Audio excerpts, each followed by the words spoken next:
toasting, joking too. Sipping and roasting is what we do. Light 'em up, drink 'em down. Whiskey and cigars all around. Cheers, y'all. Well.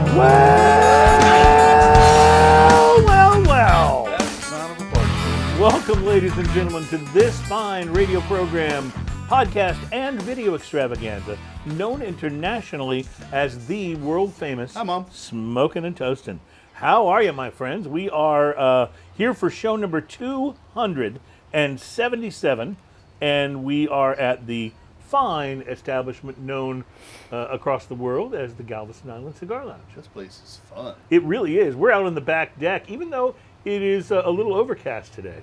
It's still just so awesome to be back here by the water, and the proprietor of said establishment was actually my co-host last week because Ian was out of town. So welcome back again. And I don't think your nemesis, Chris Hart, has ever been on 2 consecutive episodes. Now he's gonna be pushing. You're just for that. racking up the and accolades now you are. So, Alan, thanks for letting us hang at your place. Man, I love having y'all out. It looks great here. It is, of course, lots of people live in Galveston, but a lot of people who live in Houston come down here for a day or two from time to time, stay down here on the water, get something to eat, and hopefully you swing by here and have a cigar with Alan and staff, because they are some of the nicer people in Galveston. Yeah, if you're headed to the beach, you are right on the way, just a couple blocks. It's perfect. If you're coming here, if you're coming to Moody, if you're going down to the seawall, the beach, you got to pass right by. Absolutely. Go pass right by. And of course, we bring back to the program a gentleman who is no stranger, and he arrived bearing gifts. And boy, are these gifts wonderfully tasty. Welcome back, Trenton Smith from Oliva Cigars. Trenton, how have you been since we last spoke? Good. Yeah? Everything's starting to get back to a little bit of normal now. Yeah. Just did a 5th grade trip with my daughter to Washington, D.C. to see all the craziness there.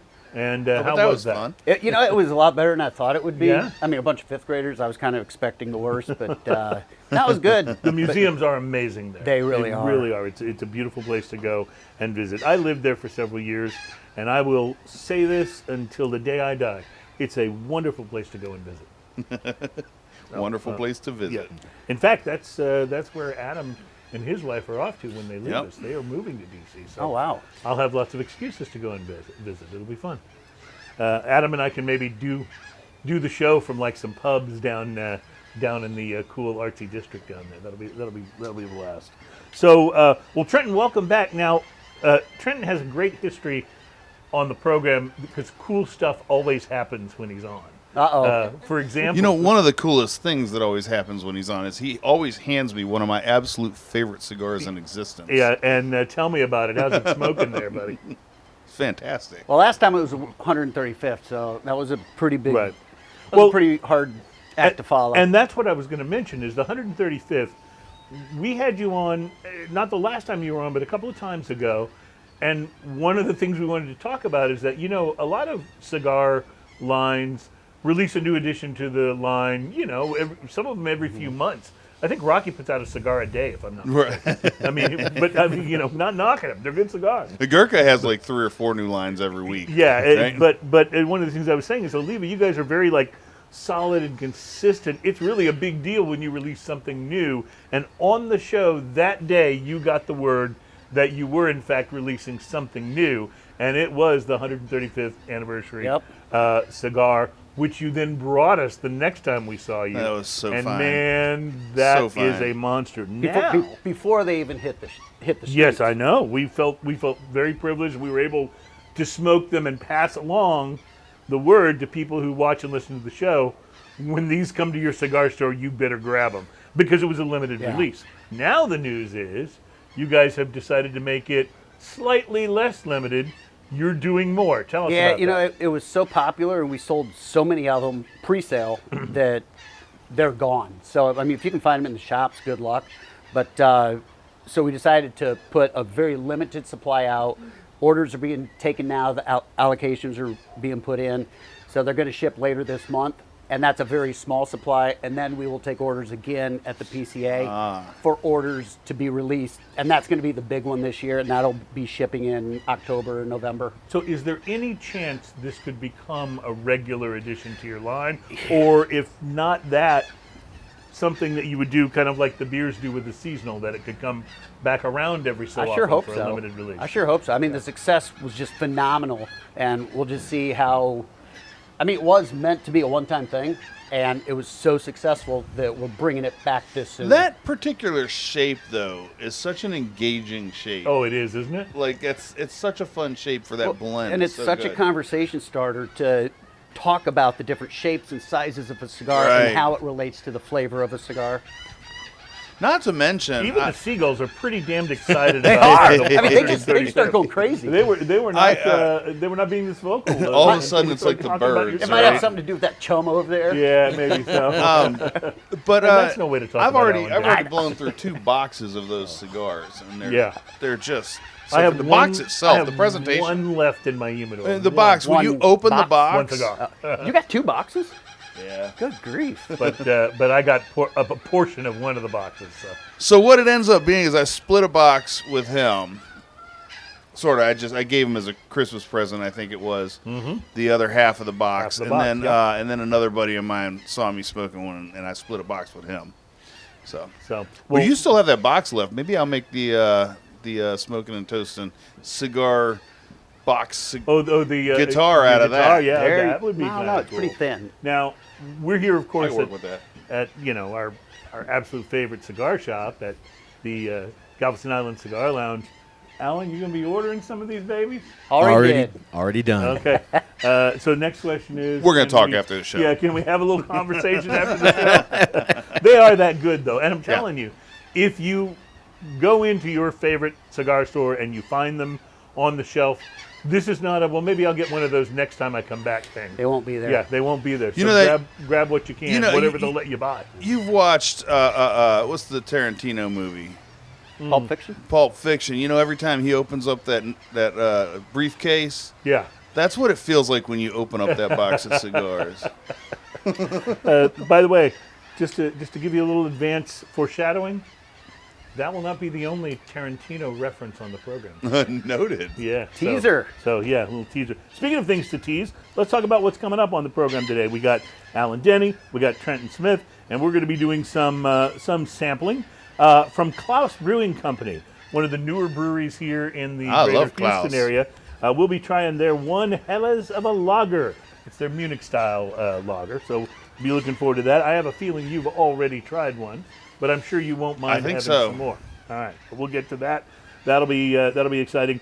One of the better IPAs we've had on the show recently was from the Maine Beer Company. Do you remember? It was in a bottle, but it wasn't a big bomber size. It was a smaller bottle, but it was bigger than a 12-ounce. Think like a Yeah. 16-ounce bottle. Well, today we'll be trying their Mo Pale Ale. Mo, just like M-O.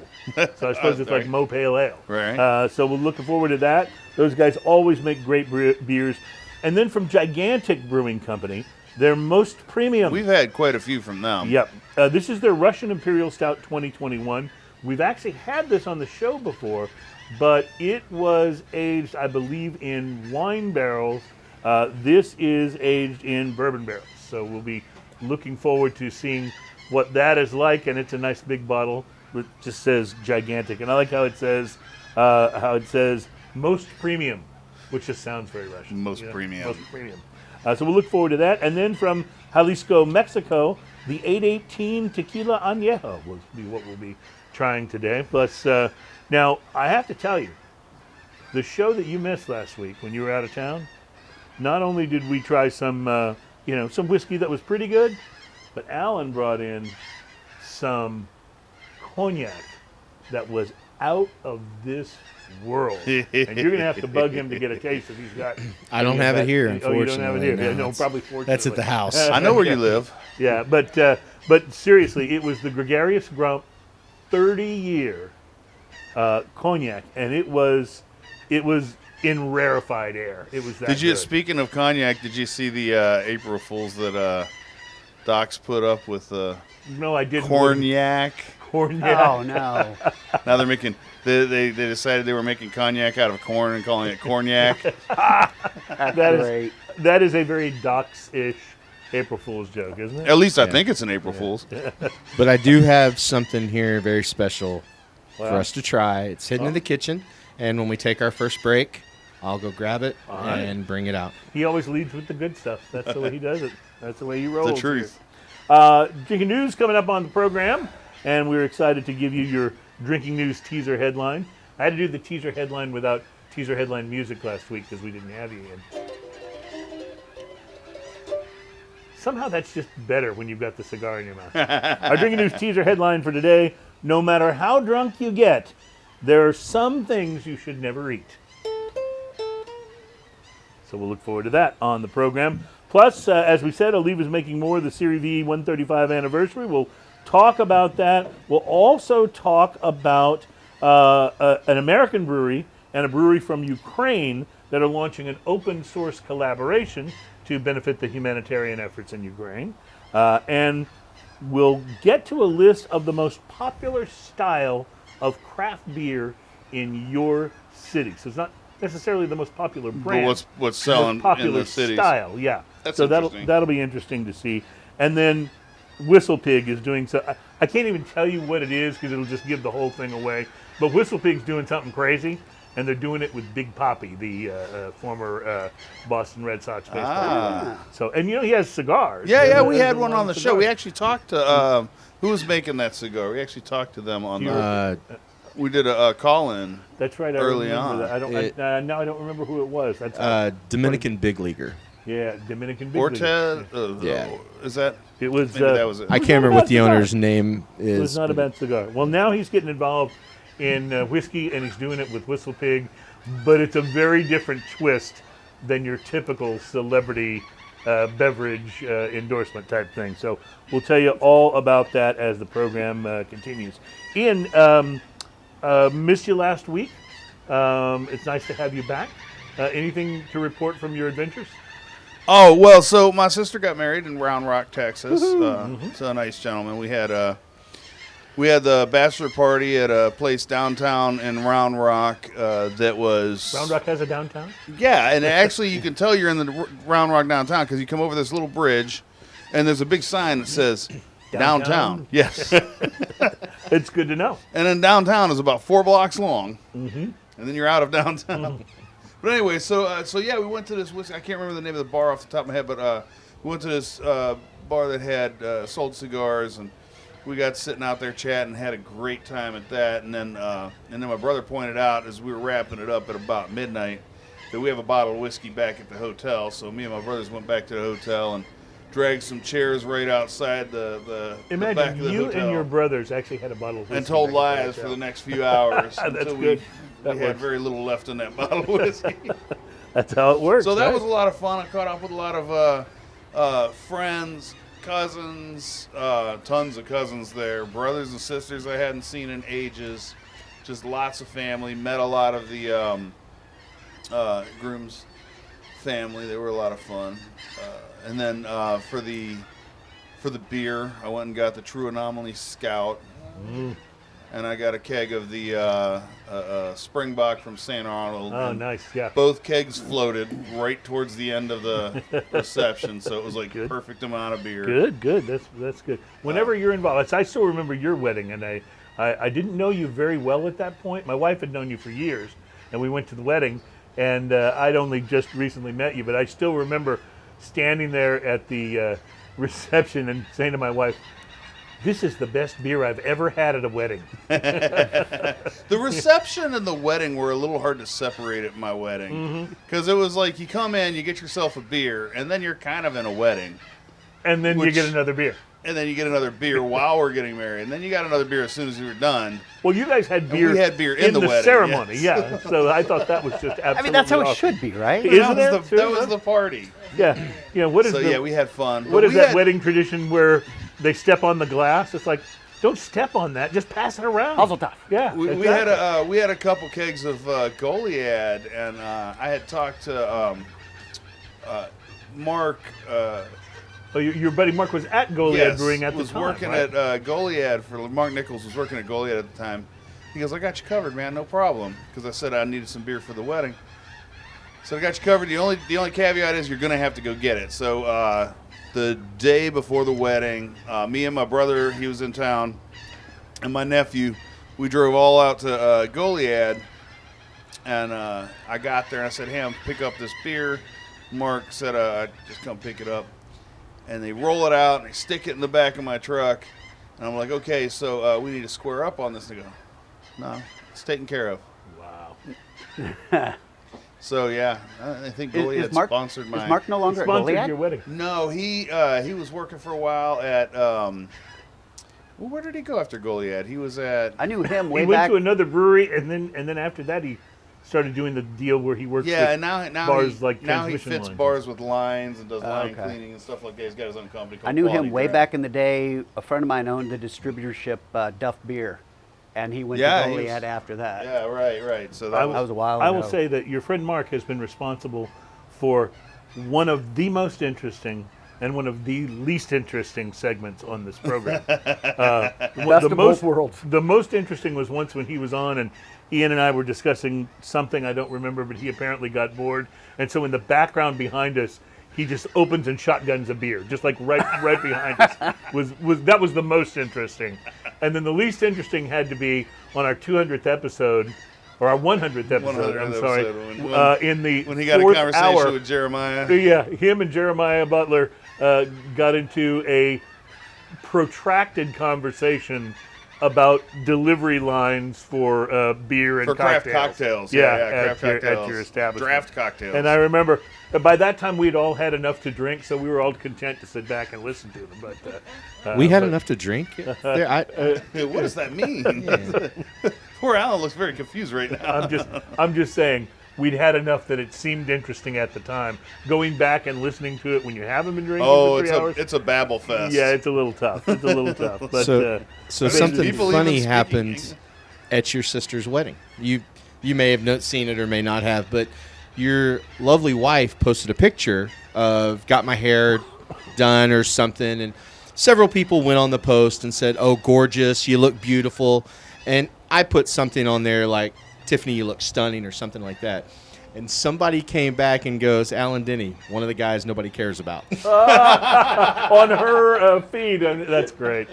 That's beautiful. Can't get away from it. Some things just live on, don't they? You know, it's just the way it is. Well, we were going to take our first break here. When we come back, we're going to let the tasting start. We're going to start with tasting this Munich-Style lager called One Hellas of a Lager from Klaus Brewing Company. And I think Alan promised to break out the good stuff right here in the early segment of the show. So. Oh, you got the. Oh, I was going to start mentioning companies, but I'm going to leave that alone. All right, fair enough. Fair enough. So we'll take a break. We'll be right back, live from the Galveston Island Cigar Lounge, Galveston, Texas. This is Smokin' and Toastin'.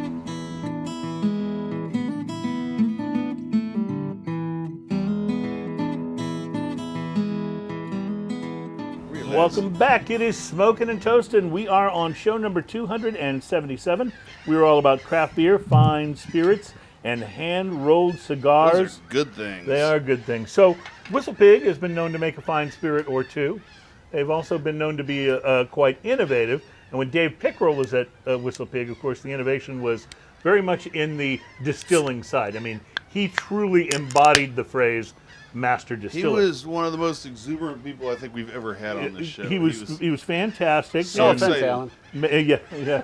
I used the word Man, I exuberant. love Dave. I miss him sincerely. After he passed, we realized, I think, how incredibly lucky we were to have had a chance to sit with him and talk whiskey. But Whistle Pig continues on. They are still doing innovative things, and the latest innovative thing that they are trying to do is they've teamed up with David Ortiz, known in the baseball world as Big Papi.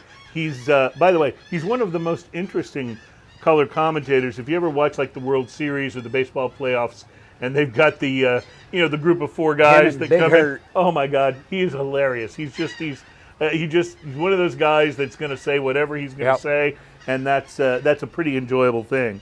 But he's also apparently a fan of not only cigars but also whiskey, because he's teamed up with Whistle Pig for a brand new whiskey just in time for the return of Major League Baseball. There was a 3-week lockout, but it's back.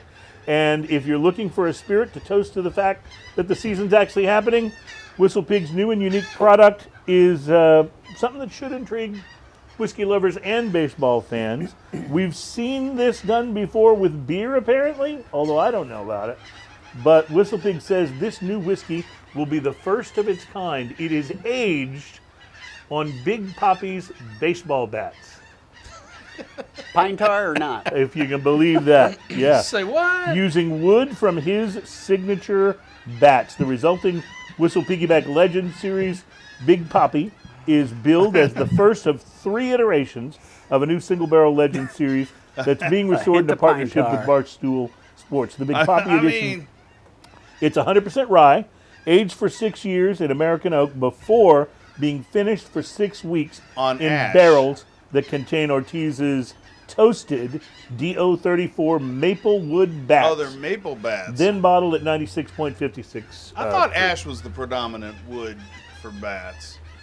You know, I'm not as up on my baseball bat wood as you. But you work with wood, so you know a lot about. Well, things. yeah, but I don't know a whole lot about like the construction of a bat. But I thought they were turned generally from ash. But it makes sense that you'd have different woods for different. Different. That's feel, an I guess. expensive bat if it's Yeah. made out of Out of maple. full maple. High quality maple, high quality ash. They're using a straight grain maple, so it's not going to be a really expensive maple, but I'm sure it's a high end version of that. The highly figured maple is usually a more expensive one, but that's not what you'd want to use for a bat because that's considered soft maple versus hard maple. Well, it's very interesting. Megan Ireland I'm of a little bit of a geek, I Whistle guess. Pig says, if you ask anybody at the distillery, they'll tell you my signature quote is, "I'll put anything in a barrel once." so this Can't must wait to have see- worked. Are these used bats? Is there like some Oh, Big it- Papi it- sweat in the handle? It can't be. Well, they're charred. Well, that's true. Yeah, it so could be the because pine they are tar charred. burned fat. off of them. Yeah, that may be. I Or don't they know. could have sliced them up and used the insides of the bat, take the cork out and Let's hope so. Take the cork out and put it with the end. That's what they seal. That's what they seal the bottles with. Anyway, looking terrible. forward to trying some of the. Yeah, I mean, Are you yeah, really? the- try it. just for the novelty of it, sure. Sure, I was hoping you'd buy Hey, man, a bottle and we then had we a could sample it. we had a Deftones collaboration beer. Oh, it was that's one of the fantastic. best IPAs we've had on the show. It was really there's just no such fantastic. thing as a good IPA. And by the way, I saw Except one. that. It's absolutely I brilliant. saw that at Specs this week. So if you're looking for it, it's there. Man, I want to tell you, freaking Klaus. Yeah, they nailed it with this Klaus one, didn't is such an awesome brewery. It's all German. It said their header Seagulls on there are- is German style beer made here. The Seagulls are pretty excited about this lager Yeah, the as well. Seagulls like that. It's called One Hells of a Lager. I love that Munich-Style Hells Lager at 5.4%. At Klaus Brewing Company, our goal is to bring German beer culture to you. We only use top quality German malts, hops, and yeast along with all natural brewing and lagering process to give you the most authentic tasting brews possible. No shortcuts are taken. No quality is sacrificed. Enjoy your sip of Germany. Prost.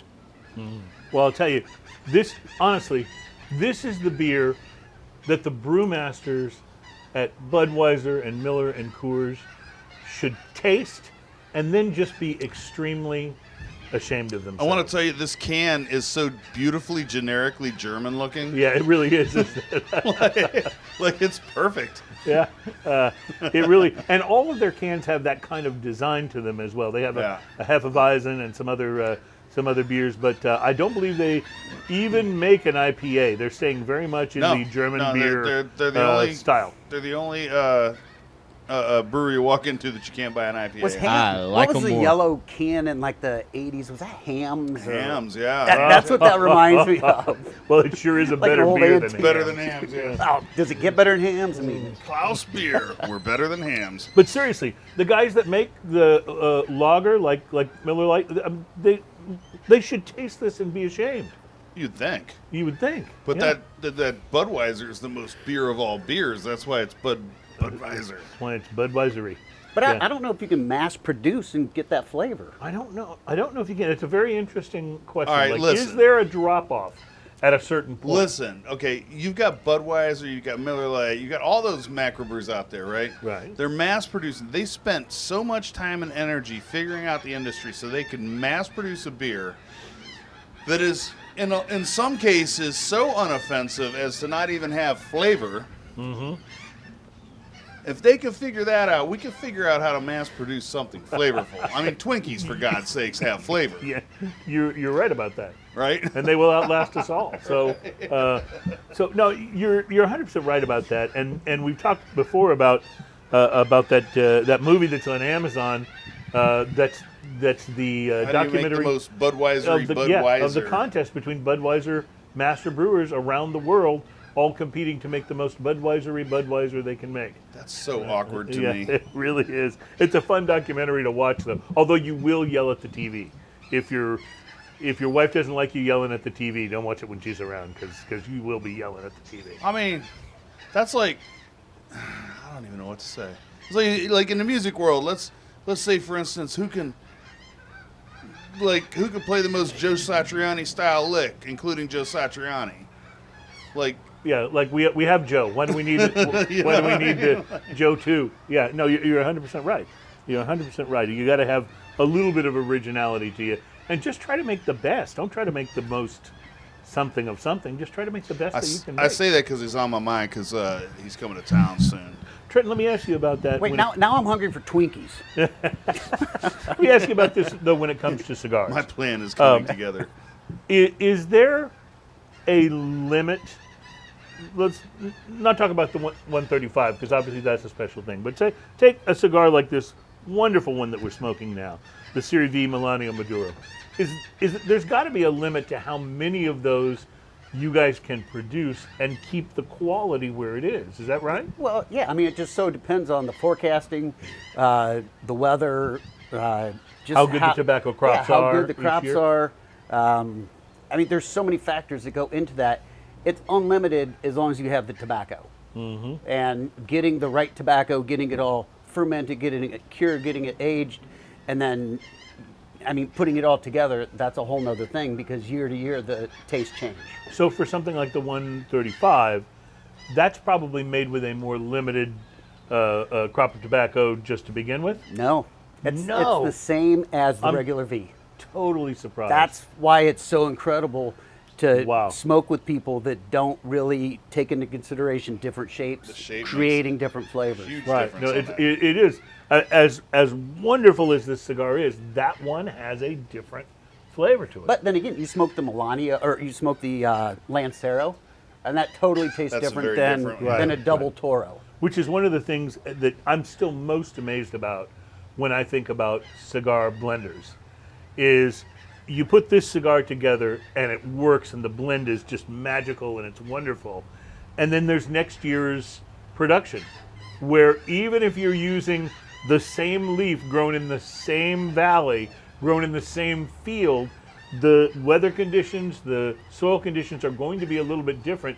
So to blend again for this exact flavor, I mean, it really, that's where it becomes less science and a little more art, I think. Oh, absolutely. You know? It's total art, because every crop they have to redo it and come up with different recipes, different proportions of tobacco. Can you imagine being a chef and the sauce in your signature dish, the basic thing that it's made of changes in flavor from year to year? It has to, like, in general, because you can't get the exact same. If you're going to buy fresh produce, like, there's always going to be some variations in how it came out from year to year. So chefs do that all the time. That's why I'm amazed by, like, especially high-end chefs and blenders and the distillers who come out with that same profile for their whiskey every single year, come out with the same profile for the cigar every single year, and doing it with a variable ingredients is just an incredible Speaking of whiskey profile, talent, I think. This is the bottle that Alan brought out, a private release barrel whiskey. Alan, what's going on here? So we talked about on the last show last week, I mentioned Economy Liquor West End, one of the liquor stores down here on Galveston Island. And Travis, who's the owner over there, he came to me several times over the end of last year and wanted to do a private barrel pick. He wanted to get into bourbon. He's a big bourbon guy, and he'd seen HBS and seen the picks, and he had the opportunity to do a barrel pick. So he asked me to help him set it up, and I said, we can do this. So we contacted Anna, who is the barrel rep for the Texas area. And Anna said, well, we've got a bunch of stuff. And I said, I told Travis, I said, look, for the first one, I'm going to get you a group of guys that have some really, really good palates. So myself, Dustin Oliver, Travis, of course, and then we got Wade Woodard and Alan Richards, two of the Four Horsemen that do barrel picks a lot. You got Wade Woodard to stop talking long enough to do a barrel pick. Yeah. And so Barrel brought out... Wade likes more than whiskey is talking about whiskey. Yeah, that is a fact. And so we met over at the we all met over at the Vinyl Draft Social Club, and she brought out 7 picks. There's one back there. I got one for Adam over there, and one for you. Yeah. A little one right for here. me. And so she brought out these 7 picks, and one of them was a whiskey that had been barreled in ice wine casks. Ooh, that's an interesting Yeah, thing. and so Glenfiddich does one that is fantastic, and so we were all thinking that it's their winter storm, and it's amazing. Yeah. And so we were all like, all right, that ice wine, we were all looking forward to it, and we drank it, and it was like, yeah, no, this is Not so really, much? not really great. And so we all went through, and there was a rum cask finish, there was the ice wine finish, there was this one, there was a couple of different, there's 7 in total. And this one was finished in a ruby port. Ruby barrel. port. And so it's got a sweetness on it that is fantastic. It's got such a gentle nose to it, and a sweetness to the nose, and a little oakiness to the nose, like right off the bat. Yeah, it's really, really great. So it was released in late February, early March, and then it got released to Travis in late February, early March. And then we did an event here. I can't remember what day, but it was like the first week of March.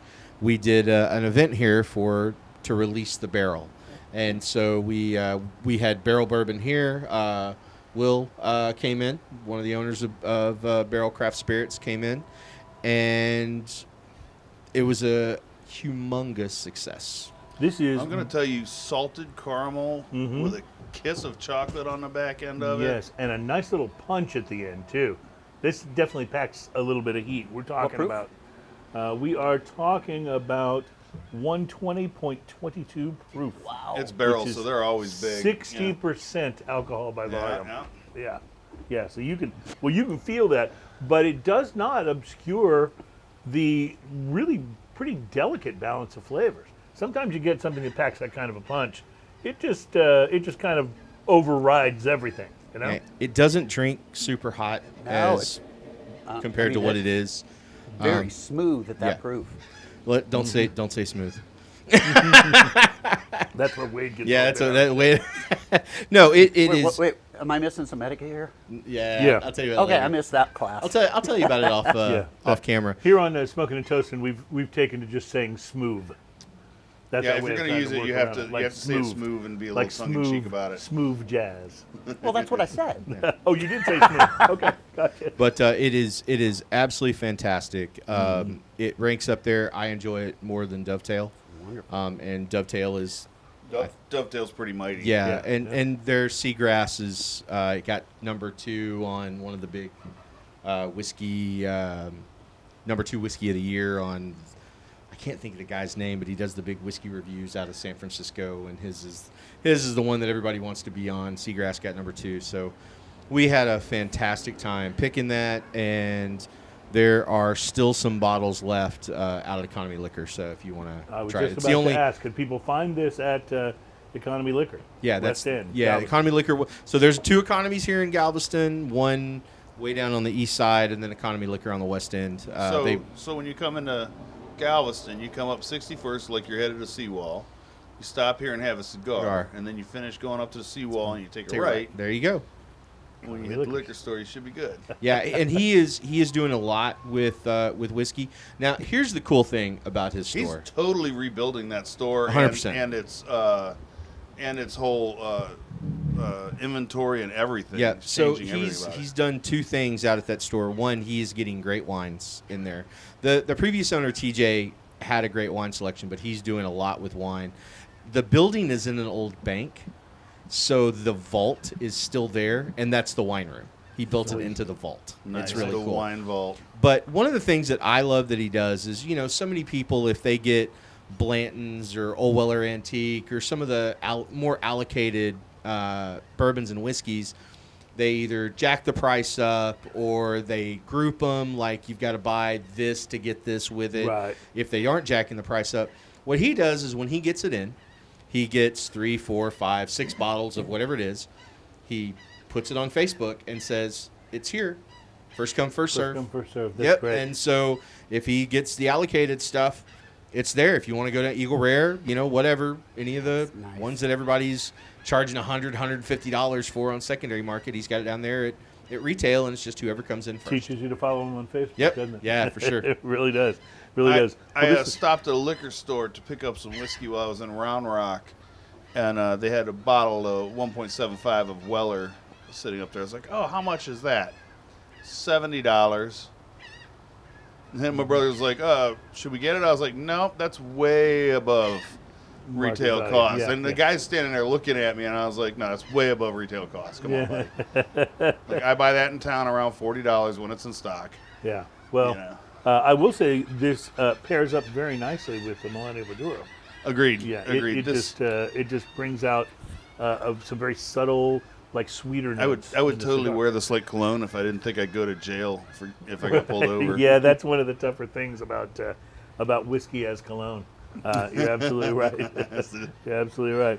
Well, all right. We'll take another quick break. When we come back, our next segment is a short segment, but we will try from the Maine Beer Company their Mo Pale Ale. I don't know if this is going to be to your taste or not, Alan. We talked about it. We will see. We talked about it last week. It's I'll try anything once, and I'll do the fun things twice. So if it makes it to a third round, it must have been really good. Oh, yeah. And more Cowbell is the only IPA I've drank more than twice. And after Whistle Pig's next experiment, we might be saying to ourselves, you know what this needs? It needs a little more bat. A little more baseball bat in it. Could replace the more A cowbell. little longer time on the baseball More bat. time on the bat. Yeah. All right. We will be right back. We're live at Galveston Island Cigar Lounge with our proprietor and friend, Mr. Alan Denney, and of course Trenton from Oliva, who is always welcome on the show. Thank you. I mean, we'd have you on even if you didn't bring cigars. No, you But we wouldn't. certainly are glad that you do. We certainly are glad you do. We'll be right back at Smokin' and Toastin'.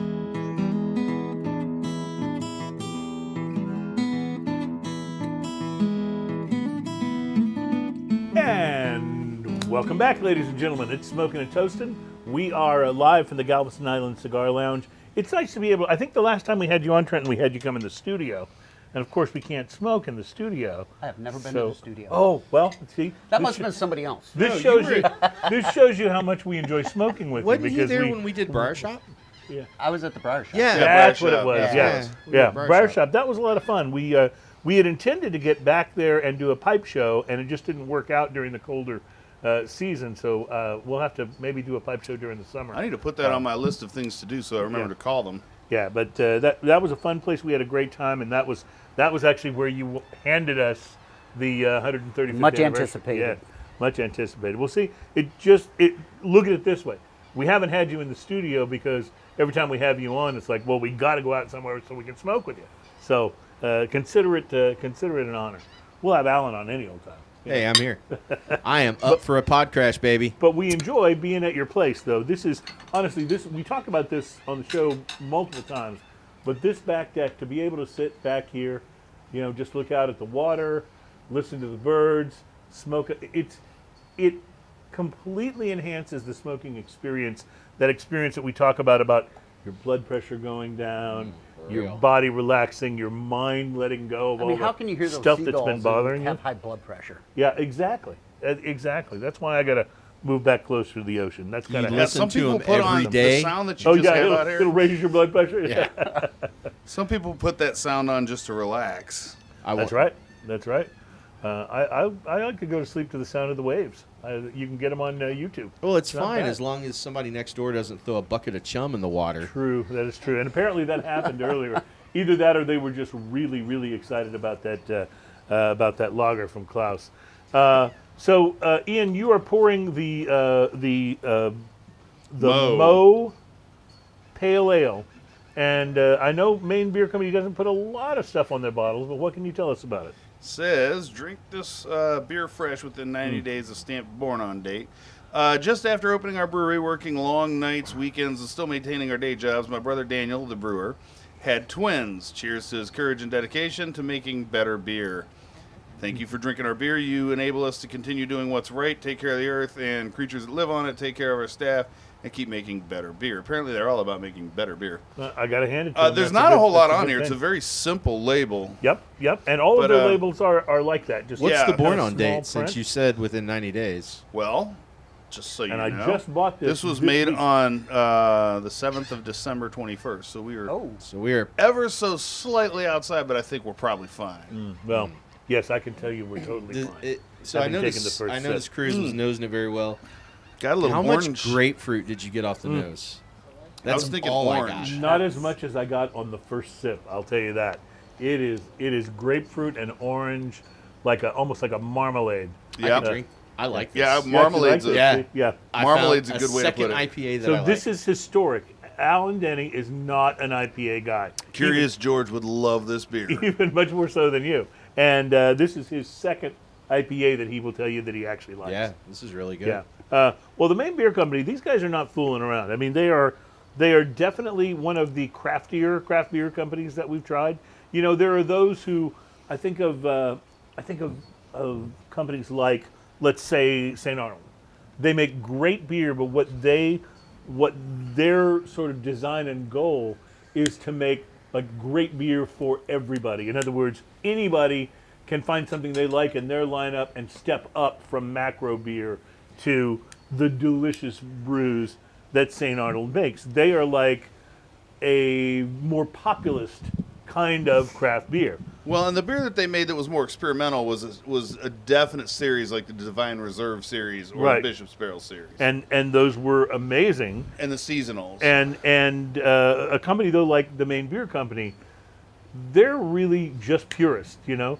They kind of don't care if this ever becomes wildly popular It's like- around the world. like They're Dogfish making Head, craft beer very for much craft like beers. that. Dogfish Head made so many weird beers, and then it took them years and years and years, and they finally came out with, oh, here's a sessionable IPA. Right. that was weird for them. The slightly mighty is what you're Well, talking about, you right? know, if you smoke an EP Carrillo cigar, you know that Ernesto made that cigar. Right. And Ernesto has a saying, a lot of people have said it, if you make a cigar for everybody, then you've made a cigar for nobody. That's a good saying. It really is. So that kind of reminds me of the beers, craft beers. If you're trying to make something for everybody, you're going to. You're not being very crafty. No, you're not. Yeah. We talked about a cigar recently that was being made, and now I'm trying to remember. So many things we talk about on the show, sometimes it blurs together for me a little. But it was being made by you guys, Trenton, for another cigar company. And we talked about how rare that was because you guys don't do a lot of cigars for other for other companies. Not like, say, AJ Fernandez, who'll do a cigar for anybody. Right. And it'll be great, but that's just, Yeah, and that's just what he does. There's so much stuff done behind the scenes, especially not just the cigar making, but the tobacco, Right. Co-ops and sharing Mm-hmm. of tobacco. Well, it's always interesting to me how you guys have remained a bit of a purist company, I think, in the cigar world. And You don't have an freaking enormous affordable. line, right? You're not releasing. You're not a- I mean, when we talked about cigar prices going up recently, and that means I think it was when you and I were on the show last week. You were talking about how some of your upper end padrones are going from, $17 to $21 or $22. yeah. And listen, costs of everything are going up, supply chains, inflation, and that certainly doesn't mean that Oliva Cigars prices won't go up as well. But the thing is that you guys always price so reasonably to begin with, and it's just, to me, it means I can smoke a cigar like this or like the Serie V that you just Figurado. handed me, the Figurado. Solomon, yeah, Figurado. This is beautiful, and you can smoke a cigar like this, and it will hold its own with any $20 cigar out there. And yet, what does this retail for? 12. $12. I'm telling you, you guys make me so happy because you don't do what you could do, which is charge 17 or 18 or 20. Well, and for we this. spoke about that when the 135th anniversary came out. Right. Yeah. When it first came out, it was a $10 cigar. Right. With the major price increase, it's going to be $10.50. Wow. Wow. So for this next release, it's $10.50 retail. You know what we haven't seen, and I'm really expecting it soon. We all know U.S. wide the gas price increase, and one of the big things that a lot of cigar shops deal with, that the manufacturers they pass it on. It's Shipping. expected. Yeah. Shipping. Yep. And UPS, we have not seen. A lot of the companies, it's a 3% of your total order price is what shipping is. I'll be honest, I don't know what y'all's is. I don't look. It's the actual cost. It's the actual cost. Yep. Some of them charge whatever the cost is plus $10 That's for, why it's for shipping and handling. But a lot of the companies, it's just 3% of the total invoice. So if you bought $3,000, it's 3% of that. If you bought $30, it's 3% of that. But I'm waiting for the shipping cost because gas has more than doubled in the last year. Well, all I can say is I hope nobody from Live Nation ever gets into the cigar business, because then you'll have your 3% plus a handling fee. No, a convenience fee. Like, convenience what fee, exactly yes. is convenient about me having to pay another $15? Convenience If fee. Live Nation convenience gets fee. into the cigar industry, the cigars that are $8 or $9 will immediately go to 17, Yeah. and that's in Texas where we have a 1 cent per cigar Yeah, tax. yeah, exactly. I'm telling you that would be a sad day for the cigar company. But the point though about Oliva is that you guys could be more expensive without even being remotely able to be accused of gouging, and yet you guys hold the line on your cigar prices. I just think it's so remarkable, and so I have Your such bosses respect aren't for it. watching this, are they? Because I don't want them to hear all that. Raise the price. No, but from the the very start. respect that we have Yeah. for Oliva for doing it that way. From the very start, the whole Oliva concept was a great cigar at an affordable price. Right. And keep it consistent so that people want to come back and smoke it time after time. And even something like your less expensive portions of your line, like the Gilberto Gilberto, Oliva, yeah. those are Great cigar. great cigars. And they're really interesting, and they've been very highly rated, Yep. too, in the cigar magazine. So it just goes to show you that you don't have to do it that way. I don't know what's gotten into Padron. I don't know why they think those cigars should be priced at $20 and $22. It doesn't make any sense to me. It's not because they're limited, because you find them in cigar shops everywhere. Yeah, so the thing about Padron is all of their cigars use the exact same tobacco on every Maduro, whether it's the 4000, the 64, the 26, or the family series, the 44, the 45, the 90s. It's all the same tobacco, it's just different lengths of age. And so if you've got the 4000 with 2 years of age, you've got the 64s with about 5 years of age, and you get the 26 with 9 and up, depending on if it's just a regular 1926 or if it's the family series. And so the cost of their warehouse in Nicaragua to age cigar has not changed. Right. The cost of that tobacco that's been sitting there for 8 years has not increased over a year. It's just sitting there. It's waiting to be rolled. Right. And every cigar company that I know of did a price increase. The most modest price increase this entire year was Oliva. No, that says something about you. 100%. Now, Drew- let me ask you this question: there are more cigars being imported to the United States of America this year than ever before, and it has been that way, I think, for the last year or so. Almost Things have been last two. increasing, almost last two, increasing steadily. Does that cause a supply problem with either the tobacco that you need to keep making the cigars, or I always wonder what about the rollers? Like, That's the key right That's now. got to be one of the more difficult things. Excuse me, to get rollers that are sophisticated enough Sure. to build a cigar that has is going to smoke like this one Well, does. you know, it's not just the rollers. I mean, it's all workers. We have, there's no shortage. I mean, there's a massive shortage of workers worldwide. For everything. For everything. Yeah. And cigar factories are no different. I mean, people are leaving Central America at record paces, and they come right out of our factories. Wow. I've talked to several of the owners of companies as well as sales managers and the reps, and you hear two of them that I know for a fact, Perdomo and my father, both in Nicaragua. They are bussing in rollers from an hour away. Wow. They're paying for their own buses to go out, pick these people up, pick them up, bring them in. Almost all of the companies have schools. Because hey, we're going to send you to school. Come on in. We're going to pay you while you're going to school. And they're going to roll them. And, if they get 20 people in school, 8 of them can make it. And the 12 that couldn't, hey, they learned. So they're going to go down to Joe Schmo Cigar Factory and start rolling. And, those are where you get your house, short filler and stuff like that. But they're having a big problem on having to bus in. That's an added expense. When Perdomo, my father, I don't know with Oliva if y'all are doing. I imagine y'all are as many cigars as y'all do. Yeah, I haven't heard about bussing people But in. if you're having to bus people in from an hour away, that's an added expense of fuel for a bus and a driver to go get them and time. And I know when we were at the Aladino factory in Honduras, some of their employees actually live on the property. Yeah. They have like housing for them there so that they can, be close to work, not have to do transportation. And it was really interesting because when we walked down in the morning and the first shifts had gotten there to start making cigars, there was every kind of thing that they had used to transport in. There were little Bicycles, cars, little trucks, motorcycles. little scooters. It was all that amazing stuff, what the employee parking looked like, basically. Well, the other problem that a lot of companies are having is when COVID hit and everybody if you could do your job from home, you were doing it from home. And so the guys that you can't roll cigars from home. you couldn't. But the guys that were here in the U.S., and let's say, all right, you went to Specs on Friday night, bought a bottle of whiskey, and you bought a cigar to smoke Friday night out on your porch. Well, now they're home. And they like cigars, so now they're smoking cigars and drinking whiskey all day on their back deck doing their work. Yay, doing Zoom working at calls. home.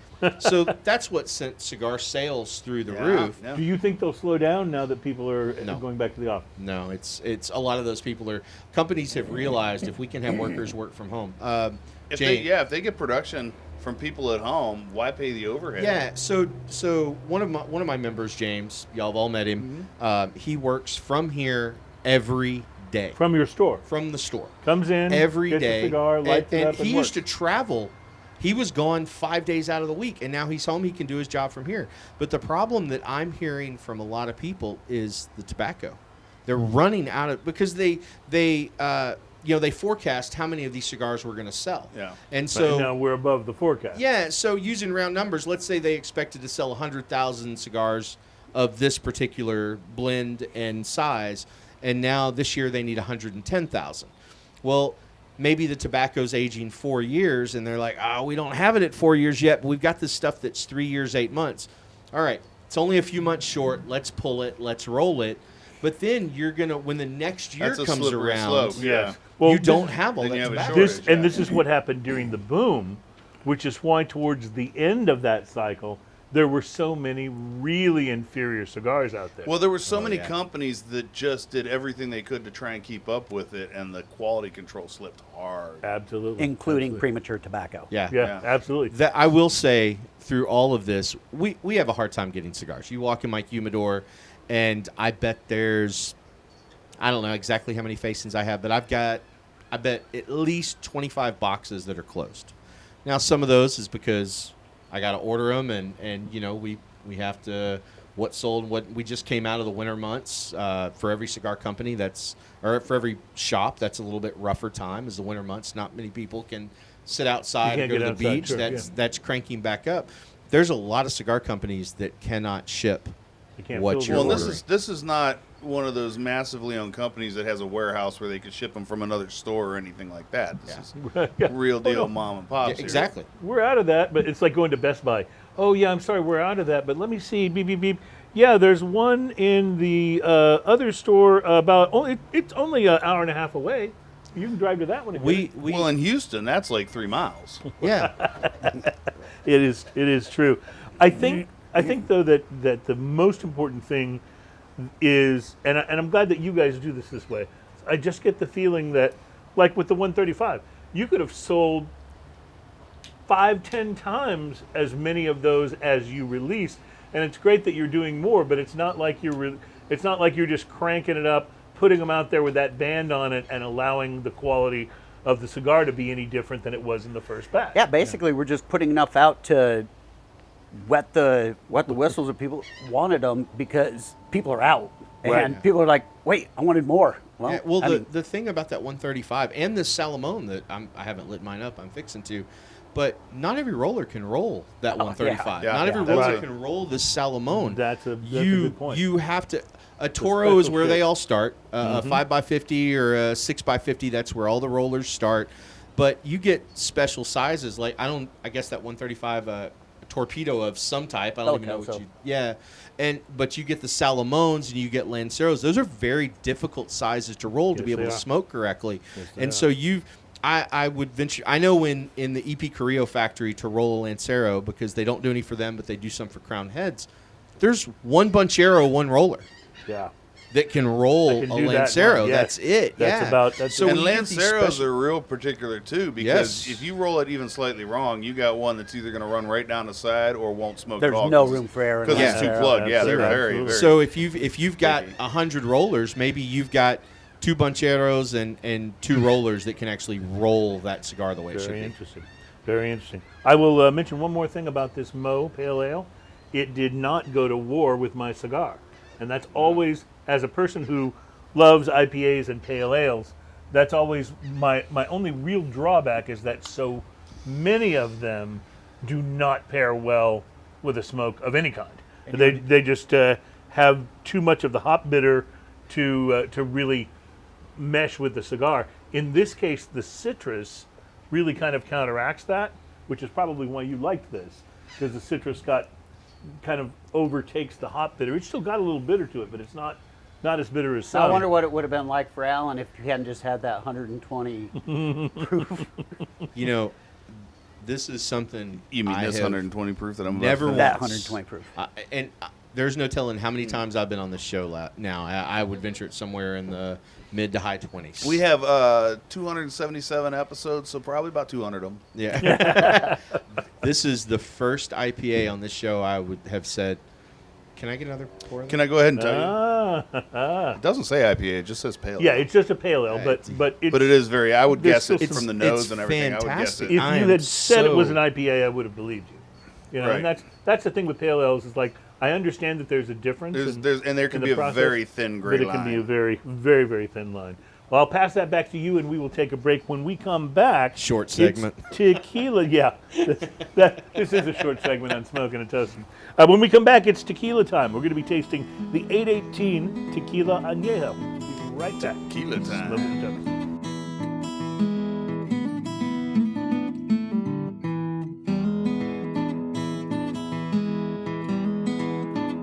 Welcome back at Smokin' and Toastin'. We are live at the Galveston Island Cigar Lounge in beautiful Galveston, Texas. Galveston, as we always like to say, where the motto is that any medical waste that washes up on the shore is yours to keep. So it's actually not like that these days, though, is it? I mean, Yeah, it things is. have gotten pretty. No, I thought there'd been like some, some freshening of the water from some underground. Freshwater spots out in the bay. Am I wrong about that? Who lied to you? It was that damn Rowdy Yates, I swear. Yeah, That no, guy- I mean, they get, the one thing they do get a lot of is seaweed, and they try and clean it up as fast as possible. But, back here on the bayou, I mean, of course the water's not crystal blue like you would get out in Fort Lauderdale or Destin or something, but the bayou back here is fantastic. And do that. Thank Well, you, sir. this area of the Gulf has such a long shelf. Like if you were standing in the Atlantic, like say at Daytona Beach, and you walk out 50 feet, okay, you are now like above your head in water. Out here, you walk out 50 feet, you might be waist deep. Right. So this bayou, right off my boat ramp right here, Thank you. it's 40 feet. 40 feet. Yeah. So, and the reason for that is, of course, they back in the hurricane of 1900, this was all dry land. They dredged this, and they dredged it to raise the height of the island anywhere between 8 and 15 feet, simply because of the hurricane. It had decimated the island. we They get built the one over seawall and built it up. You go down to some of the mansions downtown, the basement or the first floors are literally filled with dirt down there. But you can. The Coast Guard will come in here with their cutters and stuff and do drills and rapid response because they can get in Because it's here actually deep enough, yeah. and pretend where it's deeper here than it is miles offshore. Yeah. That's interesting. Yeah, and that's why the water's not blue and clear. It's brown because you have the silt. Well, there's part of that, washing but around. the biggest part of that is the fact that we are west of the Mississippi. So everything that flows out of the Mississippi, the way the water works throughout the Gulf, it comes, the tide comes this way or whatever it's called. The current comes this way. That's why everything east of the Mississippi is going to be blue and pretty, and for the most part, and this won't be. Is that why? Is that similar to the deal where if you're north of the equator and you flush the toilet, it swirls in one direction, and if you're south of the 100%. equator, Yeah, it it's swirls exactly the other the same direction? thing. Okay. Exactly Can the we same put thing. some ships out in the Gulf Just to checking. go counterclockwise and see if we can reverse that? Yeah. It's kind of like, man, let me tell you what, if you flush the toilet at Ian's house, Yeah. it's pretty. You come to my house and flush the toilets, it's not so pretty. Oh, well, that's The show just took a turn for the somehow worse. that doesn't surprise me, but I'm not sure why. All right, I think I it's don't even know tequila what that time. means. Well, I don't think anyone does. I wasn't going to ask. And I don't think I, I want to don't know what it either. means. No. Yeah. It's tequila time, my friends. So which is this one? 818 Tequila Anejo. Ian, This? Ian, would you hold The up that nose bottle on this for a is moment? not tequila-ish. No, It's iced tea like. It's like iced tea with a little. Yeah. It's got a is little it just me? sweetness to it, like a. But you're right. There's some tea leaf in there. Yeah, it smells like iced tea with agave in it. Iced tea with agave sounds like it could be a good idea. It doesn't tastes sound like like iced tea with agave Did in you it. taste it? That already? is, Yeah. that is wonderful. But then again, we're coming off I love 120 proof this. whiskey. Yeah, this is true. Well, this is maybe and of course it's 100% agave, so there's no additives here, but it almost tastes like they have added some kind of sweetener to it, Yeah, it almost tastes like simple syrup in it. like it's almost like a cotton candy kind of. This is lovely and probably dangerous because it's way too easy to drink. Yeah. 100% agave azul, handcrafted small batch in Jalisco, Mexico. Producción 03585. 40%. Okay, I'm going to be the dissenting voice here. I like this, but this is not the flavor profile I'm looking for. But you're a tequila guy. They use the word. Yeah. What Smooth? word? We work closely with local family-owned farms in Jalisco, Mexico to bring you the smoothest, Nice. Well, it is smooth. It is. They achieved that. most nailed natural, it. and best-tasting tequila possible. Only the highest quality ingredients are used in its creation. The area code 818 is home to me, but the earth is home to all of us. So I'm not going to read the rest of that. What's Man. the price point on that? Do y'all know? It's about a $43 bottle. Specs? Yeah. So as añejo tequilas go, that's pretty inexpensive right now because not only did Skelly go up to $100 for the añejo, but everything has gone up in the tequila world. This has so much like just iced tea, tea leaf, however you want to call it, and vanilla flavor in it. Like, it's absolutely crazy. This is probably one of the easiest drinking tequilas we've ever had on this show. This is really good. It's good. And I like it, but I almost would like it better if it wasn't called tequila. It You know what I mean? So it almost doesn't check the tequila box when you take exactly. a sip. But You want that little bit of a spiciness and a little bit of a hit when it comes yeah, to you tequila. get the agave at the Very end, little- but it's not. there's very little forward. pepper going on in it. Very little heat of any kind. Very little heat. Yeah. So how do you think this would be in a margarita? Smooth. Almost too sweet. I would think. I agree. I don't think Yeah, it'd be almost- good almost for too sweet. margarita. Well, now I will Because the say, margarita needs to have a little bit of bite to make Yeah. it. Because you got But- so much, lime. but a little bit of sweetness in a margarita is a good thing. Like That's they what have the at simple spec syrup's something for. that I use at home, Is that which is a spec amaretto margarita that you pour on? syrup. Oh, and I put just a little splash of Gotcha. it into the shaker when I'm making the margarita because it gives it some sweetness to counteract the bitter. Because I also will use like a Grand Marnier or Yeah, a I use a Cointreau, Grand Marnier or an amaretto on top and just it to top gives it. it kind of counteracts the bitter of that and makes it a very delectable margarita. So I was But- told this weekend after we had the show, and Yeah. so La Familia, the Cuervo La Familia, that many of us are such a fan of. That's Spanish, by the way, for the familiar. yeah. I thought it was smooth. So before Memorial Day, it will be $1.99 a bottle. I'm not surprised, given how expensive so many of them It will be have what? become. $1.99 a bottle. Oh, Yeah, I will say this about La Familia: every time I buy a bottle, it has gone up at least $10 more than the last bottle that I bought. I mean, it's a great spirit, but wow. Well, I saw it everything's somewhere huge. this you have to weekend drink it for faster so it $1.75. doesn't go up Yeah. the next time Tell you me buy where it. after the show I'm going to buy it. It was at Total your Wine. They thinking. had one bottle. That makes perfect sense to me. So we are going to have another beer in the last segment. We're going to have an Imperial Stout from Gigantic, but a company called GoPuff, which I only know of. GoPuff. I only know of because I saw their ads on like Super Bowls and stuff. Is that like one and word they or are- two? I think they fashion it as one. Gotcha. But they're a delivery service like Uber Eats or Instacart or something like that, and they'll deliver like pretty much anything. And the only reason I know that is because they ran a series of incredibly awful, annoying commercials during some some sporting events that I watched. I've never used them, but they have released a list based on cities where they deliver beers of the most popular beer style in that city. Now, you got to put a huge caveat on this because it's based on what they deliver. It's based on the demographic of people who will have stuff delivered Oh, what did I do? and know about it. Oh, thank you. Appreciate that. Yeah, and so that might be a slightly different profile than people who go to their grocery Local store brewery or or- Specs or wherever and pick out beers and bring them home. Yeah, but the people that buy and have it delivered, that's a different demographic. That's So that's the caveat. I want to say that's probably going to be a higher median income than people that just go down and pick up a handle of Jack Daniels. Or something. This survey was printed in Fast Company, which is a very reputable magazine.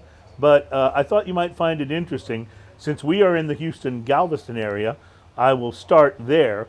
According to this article, the most popular style of beer in the Houston area is a New England IPA. That doesn't surprise me. All right, Although, so well, let's- New England surprises Let's just cut me. this out IPA. for the BS that it is. They mention like a Firestone Walker. They give like a sample of what might be in that particular category. If you go a little further north from us to Dallas, they say it's the fruit IPA that is the most popular. Is that a hazy IPA? Is No, that- I guess it'd be like a tangerine, Yeah, okay. Tangerine Express from Stone, something like that. The one that they mention is Hop Valley's Mango and Stash IPA. Which Is there a I've lot had. of more It's good. people in Dallas that smoke weed? I don't know. I wouldn't think so, but it is Dallas. Don't skunk the beer. American IPA is the most popular in Austin. So apparently, the Texas cities are very IPA Love the oriented. IPAs, right? Yeah, a New that's Belgium, Austin now. New Belgium Voodoo Ranger is one that they list as an example of an American IPA. Head to Chicago, and remember, Chicago has to have a caveat because that's where they drink Malort. Yeah. So you can't really take Chicago that seriously. So Although it's got to there's be a some- beer that will strip the Malort flavor out of your and mouth. But I don't apparently- know what beer that would Apparently, it's Pilsner, because Pilsner is the most popular style. Well, they're very close to according Wisconsin. to GoPuff in Chicago. That's right. In Denver, Colorado, it's Imperial IPA. They're serious about their IPA. Well, again, in Denver, yeah. Smoke be. weed, I a want lot an of IPA, weed. but I want a big one Now, Michigan is a great state for for beer. beer Yeah, they and make breweries. There's great so many beers. great breweries in the Michigan area. The most popular beer style in Lansing, Michigan, is the summer shandy, if you can believe that. That's I didn't very know that- Midwest. I didn't know the summer shandy would be the most popular style anywhere. To me, that seems like a very, But if you take some of the Midwestern beers, like a Leinenkugels, for example, their shandy's very popular. So maybe that's it. In Miami, sour ale is the most popular beer style. Isn't that strange? Like, I don't quite get that. I thought the most popular beer style in Miami would be like Cavassier. I'd be interested. I'd be interested to see this list next to a list of the most popular sales beers. Right, in that I area. agree. And I'm Because not this is talking about based like on macro GoPuff. brewers, obviously, but like Yeah. styles of craft brews that are sold in that area versus what's one delivered. thing that and I mentioned it before about a higher median income probably doing this, but it's also the I don't want to say millennial, but the younger generation that's doing The a more lot of deliveries. Yeah, that's a good So point. I hate to show my IPAs are- age, but I'd never heard of the GoPuff. Of so. GoPuff. haven't either. I don't If know I saw the video, I just didn't know what it was. I was Yeah. like, oh, this is another Well, one it of is a those. very bizarre. Like, remember the old advertising BASF campaign. commercials? Yeah. We don't make the items you buy. We just make them better. What the hell do you do? How better. How do I know? Washington, D.C., they go for wheat ale, juicy IPA in Philadelphia. In New York City, it's amber ale, What's like a fat tire. What's Right, a right. juicy IPA? Juicy IPA is there's Very some fruity. distinction between hazies and juicies. Never heard that I term. describe hazy IPAs as ones that are not filtered. The one that we had today was a hazy. If you look at the actual way that the IPA looks in the glass, but you could also describe it as a juicy because it had that very citrus forward. Yeah, all think- that grapefruit. vibe I to think it, the yeah. term hazy IPA is much like the term alternative music. It Oh, was, right. It was a thing that actually meant something about the product when it first Until came it out. became mainstream. Until it became mainstream, and now it's just like a kind of a blanket statement about. Although it's the not really style. mainstream anymore. If you watched the Grammys the other night, which I did not a single rock performer on the Grammys for like the third or fourth consecutive year. They even give away the rock awards at the pre-show now, like they give away the awards for Like, best album nobody cover cares Spine about this? and stuff like that. No, you there know, are plenty of bashings of Chris Rock and Oh Will my Smith. gosh. I think you're right. Belgian white ale in Los Angeles, which seems a little strange to me. It seems very almost appropriate to me. When I look at this list, it almost seems like GoPuff took like a dozen different beer styles and assigned one to each city. You know what I mean? Like how would it be possible that New England IPA was the most popular in Houston, but none of the other cities that was the most popular? Because they paid for it. Ooh, did I say that out loud? Well, these are styles though, not breweries. So Oh, it's it just doesn't make sense anyway. for Houston. Well, I quite mean, frankly, GoPuff doesn't make sense to me either. So there you go. That's just a list I'm passing along because it was in Fast Company and I thought it might be That interesting to talk about. that goes on the bottom of the list of lists that we care about. Bottom of the list of lists. Well, we do like lists on this show. I'll admit that lists can be fun. So you're saying they're this is fun at to the bottom of disagree that list? The Yeah. bottom Of lists. This is the bottom of the list of lists. lists. Yes. All right. So now that you've had a moment, give me more thoughts on this tequila. What tequila? what tequila? So you guys really liked this. Yeah, I enjoyed it. And I This- don't like tequila. this This is has been my a weird tequila. show for me. You liked an IPAs and a tequilas, and I tequila. like both of them. This And is messed up. I knew that he liked bourbon, so I brought a bourbon on the show last week when he was on, and we This were both is- kind of like, hey, it's So Yeah, this it was that tequila, walking stick, yeah. this Okay. tequila is super interesting because this is one of those tequilas where if you have it on your shelf and you have someone who's like, man, I really just don't like tequila, you can be like, try a sip of this. Yeah, no, that's Because a good point because It's it's very different. It's not a traditional like flavor profile tequila. It's not a lot of the. It's not the agave punch up front. It's not a lot of the peppery. right. It's not like a yes. Hornitos that has that really Right, that's pepper super forward. peppery. Yeah. Yeah. Like this. It's not like that at all. It's Ian, could you do me a favor? incredibly. Could you, I want to take a pour of that in and have somebody drink it that's not a tequila person. And an let's see extra how good it is. Unknown. I want to Oh yeah, see there's one I their- poured that. Don't tell them it's a tequila. Oh, I'm not. Okay. I'm not going to. All right, report Tell back. them it's rum. I'll be right back. Report back. You could just bring the mic with you. It'll travel. You won't be able to see me, but actually you can We hear won't me. be able to hear you. Actually, He's our 'cause man Oh, on there's the that. street. There's that. Yeah, so Adam will have to tell us when he's talking, and So do me he's a off favor. screen. He's off screen, so He's yes. the disembodied voice off screen. I'll just mention, It's not Malort. Trenton, I there's an promise. interesting moment in the smoking of this Figurado. When, I like to say when it rounds the corner, when it makes it through the more narrow Yeah. part, up to the fattest part, which is right past, and then when it kind of begins to recede again just a little bit in size, like right about here, this cigar just Opens takes up. off. So It's a wonderful thing. The key is the light, which is so important on any cigar, but especially this cigar, and it takes a little bit of time because you have to get a real even light because that's such a small area to light. Yeah, I didn't get it quite right. I had to touch it up a little bit when it and came you out. do on a cigar. That's totally normal for a cigar like this, but once you get past it, and it's going to be a tight draw for a minute or two, and you're going to think, oh, this is going to be terrible. But then all of a sudden not it opens tight up. at all anymore. It's Then it just yeah. opens up, and you're right. It opens up, you get that burst of flavor, and then once you get about 5-10 minutes in, it's also going to change again. So Yeah, I mean, yeah, it's but one of the things that I love about all the cigars that I would put in my absolute favorites category are the fact that they are not just one blend of flavors Yep. throughout the cigar. Even if I really like that blend of flavors, I love when they change and shift, and when the vibe that you're getting from the cigar just opens up and shows you something different as it smokes. Well, and that's why I wanted to that bring makes these. this a beautiful cigar. Just to reiterate the fact about the 135th, about it's the same tobacco, but it's an entirely different flavor from Yep. any other Series V that you're going to smoke. Neither one of them knew it was tequila after smelling it and drinking it. Interesting. Both of them said, "Man, this is really sweet. Like, what is this?" Neither one of them got It's tequila. it's the tequila for people who don't like tequila. It is. All It's right. a gateway tequila. It's a gateway tequila. That's good. That's good. Gateway Start you out on this before you know it. You're quaffing down Reserva de la Familia like it was. Right? That's the nobody's nice business. thing about this deck is it's pouring down rain behind us. Yep. And we're dry. We are dry. It's a wonderful thing. long as it doesn't We're start going blowing. to take this moment to take a break and come back for our final, not our final segment, but our final longer segment. And that's the one that I always look forward to because that's the one where we do a little thing called Drinking News.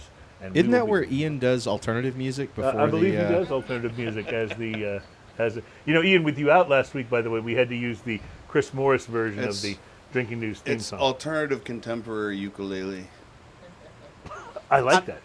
I'm going to have to put that on Pandora as a search. If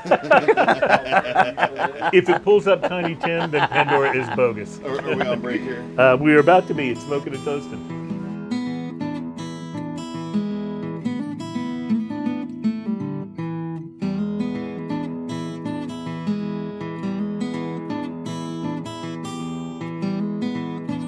Welcome back. It's Smokin' and Toastin'. This is the radio program podcast that is all about craft beer, fine spirits, and hand-rolled cigars, which we are enjoying with great vigor today. Just absolutely nice. You know, the Series V would have to be one of my absolute desert island cigars. No question about it. No question about it. And this is actually the first time I think I've smoked this particular shape, and it is just absolutely wonderful. I'm a big fan of the box press, the first one that we had today. But this is really, really, really wonderful. Well, I love Ian- on the Figurado when you light that the tiny tip on the end, you light it, and then as you're puffing, you can feel the draw open up as you're going. 100%. It's like Yeah. you're like, the first couple of puffs, you're like, oh, it's like getting It's a a little golf ball tight. through And it's like, your oh, water okay, hose. now we're Then- there. Oh, now I'm good. It's like that moment that your Frosty melts just enough to go through the straw. I love that. So all this or took your place. shake from Whataburger, same Yeah. thing. all this stuff took place during the break. So he lit it, and he's like, "Oh, I lit it too soon." So now it's opened up. Yeah, it's perfect. Just in time for the show. And it's just like I was talking about, it's not just the draw that opens up; it's the flavor that opens up too. yeah. And it's really a wonderful thing. And again, it takes a very special cigar roller to make this cigar because you have to get just the perfect amount proportionately throughout the cigar to make it taste right. Yeah, I get notes of grapefruit and iced tea. It's smooth. It's smooth. Which is not a bad thing in a cigar. It's not. I'm sorry. I'm sorry, is this Ian, thing on? You were very, very much missed last week.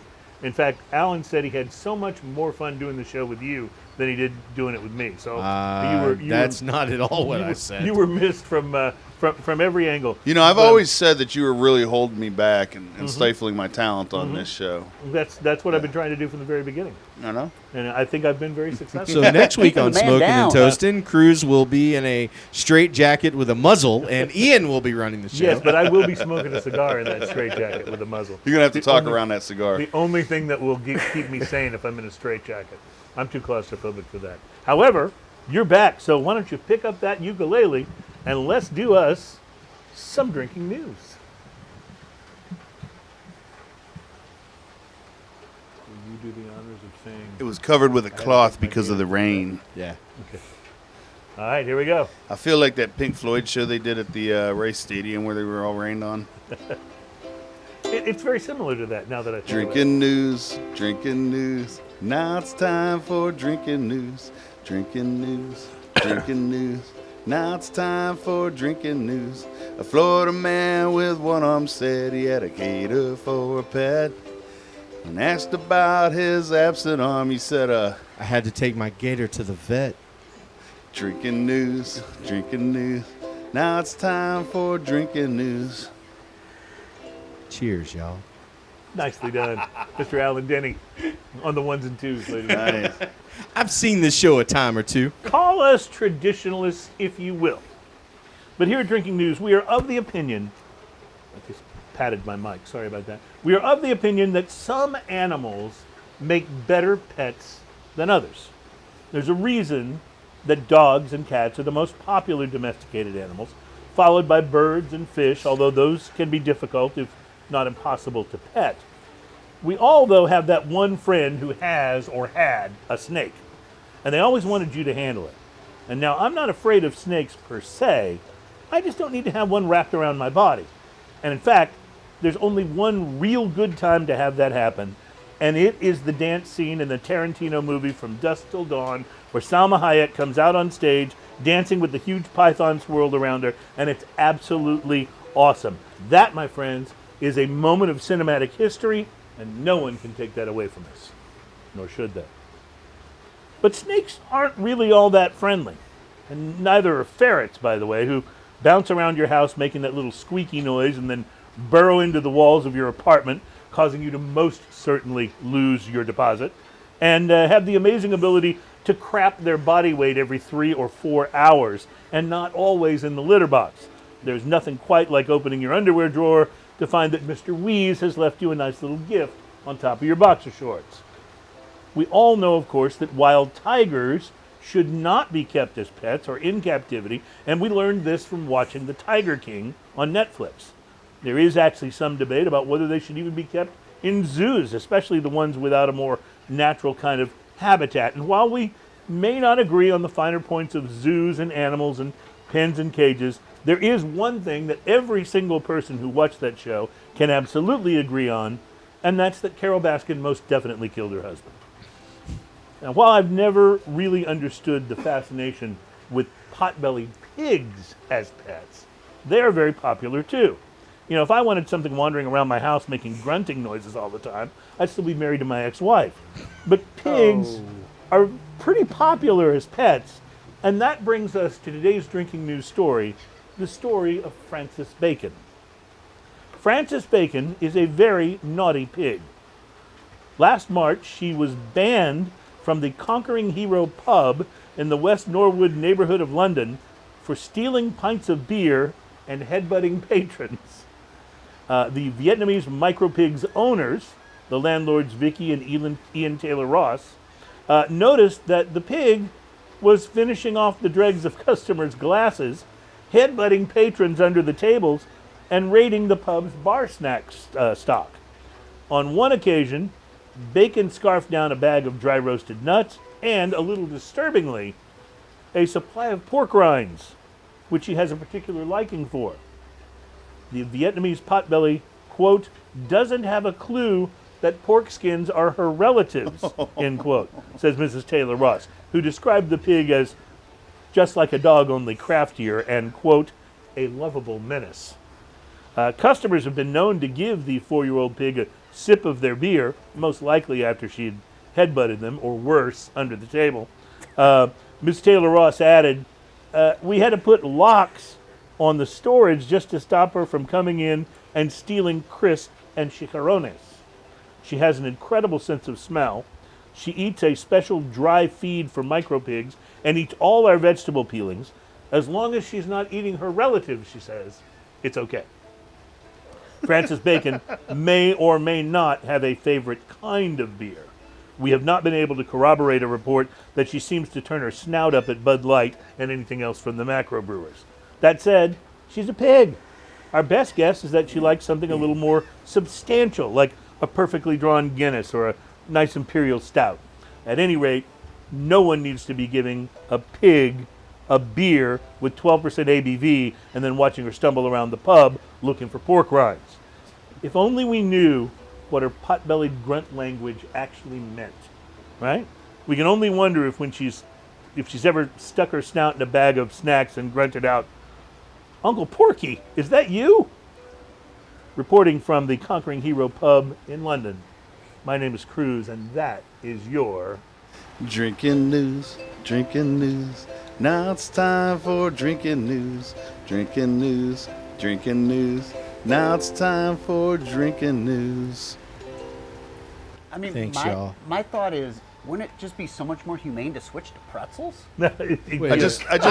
So I got one thing out of the story, and it's the only thing I could think of. Yeah. And there was no way I was going to stop you from talking. Okay. She's headbutting patrons. Under the How table. much had they had to drink where they fell to the ground? I think he meant head butting them. I think the with pig the was pig's using head, Oh my God. but the into their pig's head. knees or Yeah, or other areas. Yeah. I also thought the want to same Here, thing. you can have the beer. I want Yeah. to point out that I did underscore your entire message today with hello, hello. Is there anybody in there? And it did remind me of when Pink Floyd did the big show in the rain. Can you hear me? You know, the other thing I got from this story is, and people may have heard this before, but thank God for Texas. There are more tigers in captivity in Texas than all of the wild of the world. Wow. And that's a fact you can look up. That's kind of scary. I mean, if it says it on the internet, it's true. Yeah, we all know Wikipedia is a source of great truth. Well, tigers are legal in Texas. Okay, so who was the actress that wore the snake? Salma Hayek. Okay, so my question, that was very memorable in your mind. What else was she wearing? Does it Just matter? the snake? A bikini top. Does anybody care? It was I mean, almost I was like gonna a say, Princess it was Leia just bikini. where- She was just wearing I'm a snake. telling you, do not take my word for it. Rent that Tarantino movie. You could probably And YouTube that scene. You can. I'll tell you what, and I know this because I've done it. If you YouTube Salma Hayek snake, it'll come right up. It's worth it. It's worth it. Quite frankly, now when I go to YouTube on my TV, if That's I the first type thing that in pops S, it comes up. And I'm not making that up. It's quite worth it. Salma is an international treasure, but I digress. So Ian, I just feel like having you here with the ukulele, doing your Pink Floyd impression, just made drinking news just that much better. So I thank you for that. Cheers. I mean, I've got more Pink Floyd if you want to hear it. Go, be my guest. We can do the whole, Welcome to the machine. Ah, we don't need no education. see, this is when you've had the smooth tequila, and the show begins to kind of degenerate from there. Yeah, Takes a life of its own. It does indeed. So I don't want to make you put that ukulele down, but I do want you to open up that Imperial Stout. I thought we were doing the whole song. We're doing Was the whole that album. 17 and a half minutes? Teachers, leave those kids alone. Bum, bum. Now we got to bring it home. Oh, it's a ukulele. It's weird. Let me do that one more time. You only have 4 waiting. strings, right? All in all, you're just another brick in the wall. Wow. All right. What has happened to us here? I'm not sure. I just want to know if this stout has the same ABV as the stout we tried last week. What was it? Like It was the Dogfish Head Yeah, it was Wild, Dogfish Head, Wild yeah. West Stout or Wild World Stout. It was quite remarkable. 15 to 20 ABV. Yeah, it was a Dogfish Better Head pace yourself. bourbon barrel aged worldwide stout was what we had last week. Don't you love it when they don't even nail it down? They're like, it's somewhere between You're here right, Yeah. right, and way yeah, over there. Yeah, they're like, it may, but your actual mileage may vary. Very. Oh, do you need some more cups? I got 2. All right, let me I get mean, I you got a few enough more. for me. Well, and I'm I can do aware a of this. retread. So the me get you a few gigantic, more this is here. great. It's got a locust, Well, that's grasshopper good. if you're from around here, on the front with a military outfit and a cigarette, and the appropriate military mustache and goatee configuration. Yeah, well, he's a Russian locust, right? Yeah, I assume so. Mm-hmm. Russian Imperial locust. This is what did we call it? Most premium. Most premium. Dos Vidania. Oh my gosh, he's pouring us a drink of motor oil. Yeah, that's kind of like That's what it looked like that's last what it was week. last Yeah, week. for That sure. was one hell of a stout. It was wasn't good. It Yeah. was delicious. Oh my gosh. You don't want to pour that over your clothes. Yeah, this is Holy cow. Yeah, that will stain your woo, shirt. baby. Now this is bourbon barrel aged. We've had the same stout before, Ian, that was aged in champagne barrels, but this one is bourbon barrel aged. Yeah, the label So- looked familiar. I didn't know what the difference was. We've had Actually, the labels of the two are almost identical. Yeah. It absolutely is. But it's the same stout. This one, however, bourbon barrel aged, and Wow. It has a raisiny smell right off the and nose. it has Like, a bit of a boozy smell too. yep. And what is And the ABV on little this? card- Did you let's see? see here. All right. Oh, That's why we can't have nice things. see,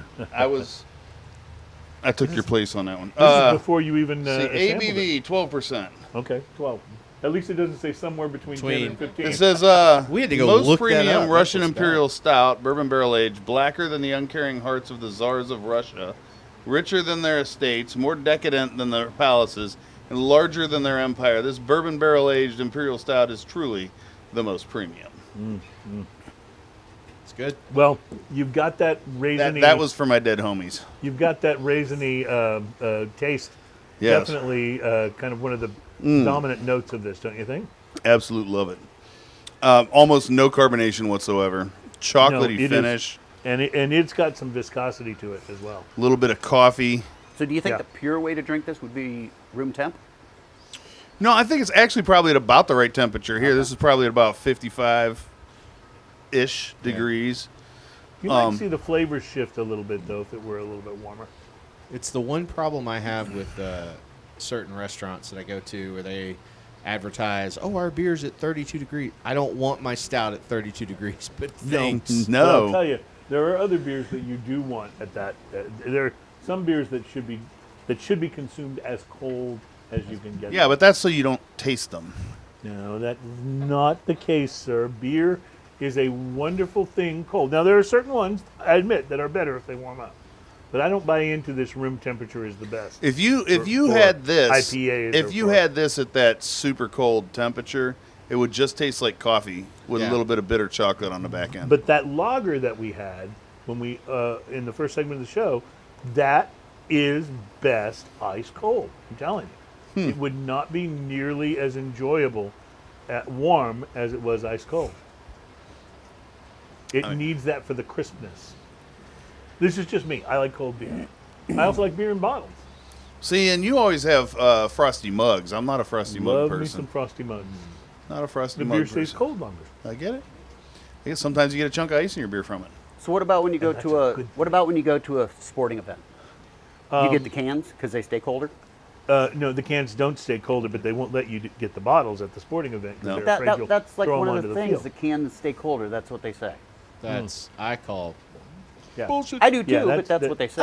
I don't know that. Well, what the they do at cans, these sporting events, the is cans they now get sell you colder the quicker, giant- that's for sure. Yes, they get colder quicker. like you That put is them in true. ice, they get colder quicker. But it doesn't take long, man. You submerge a room temperature 12-pack of bottles and a 12-pack of cans in ice, and they're like 10 to 15 minutes. They're cold. At a lot of the concert venues that you go to now, as same as a lot of the sporting events, the beers that you buy are in those gigantic, Yeah, 24-ounce super cans. tall Yeah. cans, which on the one end is good because you don't have to go back as quickly once you finish it. The thing I don't like about it is that you either have to drink it really, really Yeah. fast, Gets- or it that gets last third of it is warmer than We I should want it start to a be. company and start selling koozies for those cans. I bet we can make money. Wait, did I say that on Yeah, live yeah. show? Well, Sorry. Well, Forget I said it. Cigar Have y'all, Stout. have y'all been to NRG? I'm also going to lately invent for a Texas women's thing? clothes Not with lately, pockets. but I I've feel been like there I can be a before. millionaire. So, at NRG, it's the coolest thing. Now, if you want craft beer, they have some of the 24-ounce cans in craft beer. But you go to this cooler, and you pick them up, and you walk past, you get your own beer, and you set it on a little thing, kind of like they Twirly or what's Mr. Twirligig? Mr. Twirly, and it scans the beer for you. You pop your credit card in. There's nobody there. There's one of those at the baseball stadium. I'm blanking. Minute Maid? At Minute Maid, yes. Minute Maid. Yeah, there's one of those at Minute Maid, and you gotta like know where it is. I think it's like at the far right field area on the second level, I think, and there's one of those, and What, they actually what have about some age good beers. verification? That's a good question. It's a great question. I missed the question. What was I it? do know What about there's, age verification? there's usually one employee like standing off to the side, but I think they're really just making sure that you're scanning Yeah. each beer and not grabbing them out of the fridge and going. Kind of interesting. I've never been carded. And you look so young. I know. They probably have something linked to Facebook that has face recognition. Yeah, probably. Probably. Keep Well, on. all I know about Minute Maid is as you're walking past the stands of Bud Light, and Karbach, keep walking. There's St. Arnold if you go far enough.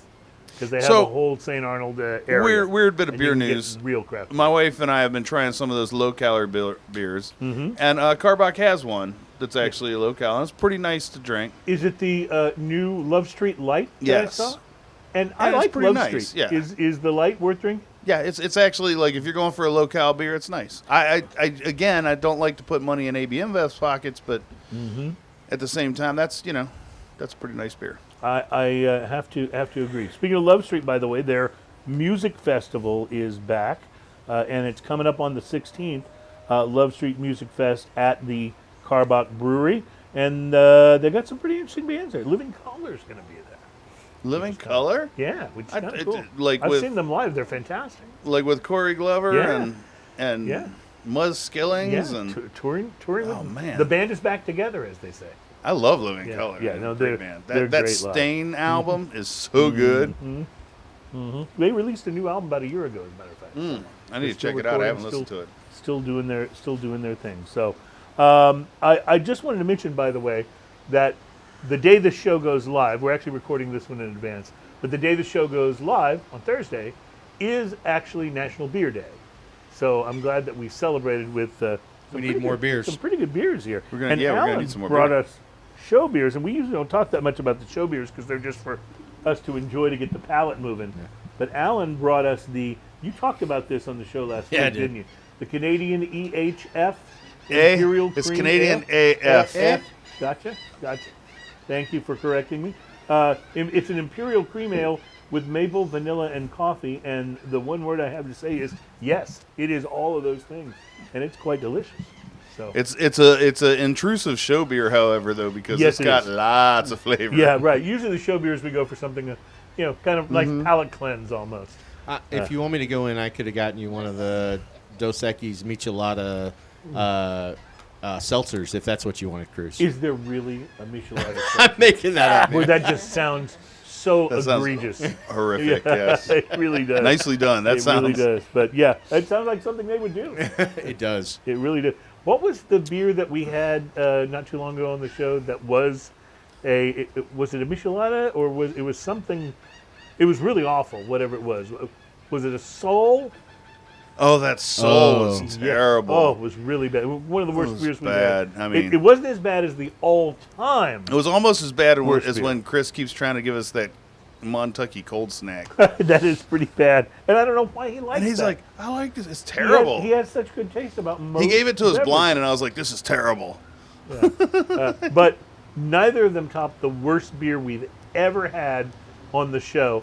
I've taken to calling it the Malort of beers, and that was the Dos Equis Mexican Pale Ale. That's terrible. That is one of the worst beers I've ever tasted in my life. Well, you know, that's That just And I've seems had false wrong.